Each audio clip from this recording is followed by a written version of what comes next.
On February 1, 2025, the United States, under the direction of President Trump, announced a 25% tariff on almost all goods imported from Canada. This included a 10% tariff specifically targeting Canadian energy exports. The reasons given for these tariffs were concerns over the flow of fentanyl and illegal immigration from Canada.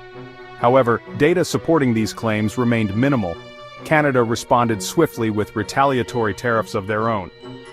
These tariffs, impacting $155 billion worth of American goods, targeted key sectors like liquor, vegetables, clothing, and appliances. This marked a significant escalation in trade tensions between the two nations.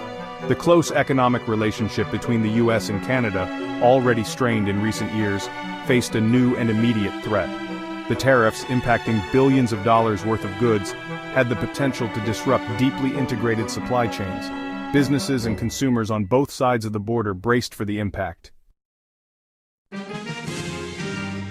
The initial imposition of tariffs marked the first phase of what many economists feared could become a full-blown trade war.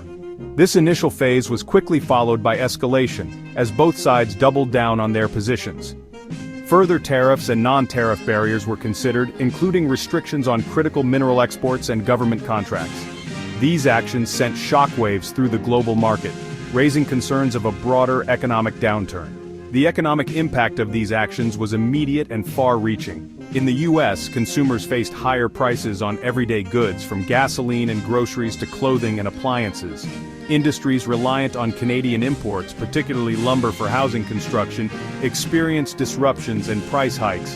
This led to job losses in key sectors, further impacting the US economy.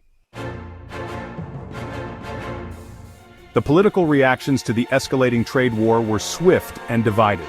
In Canada, Prime Minister Trudeau urged citizens to boycott US products and reconsider travel plans south of the border. Provincial leaders took individual action, with Ontario removing US liquor from store shelves, and Nova Scotia considering increased tolls on US commercial vehicles. The Canadian public, long accustomed to a stable trade relationship with the US, expressed anxiety and frustration. In the US, the response was equally polarized. While some supported President Trump's hardline stance on trade, others criticized the tariffs as detrimental to the US economy. The political fallout extended beyond the US and Canada, as international leaders voiced concerns about the global implications of a trade war between two of the world's largest economies. The situation underscored the interconnectedness of the global economy and the potential for localized conflicts to have widespread repercussions. The long-term repercussions of this trade war remain uncertain, but experts warn of a potential economic depression impacting both nations. The deeply integrated nature of the US and Canadian economies means that damage to one inevitably harms the other.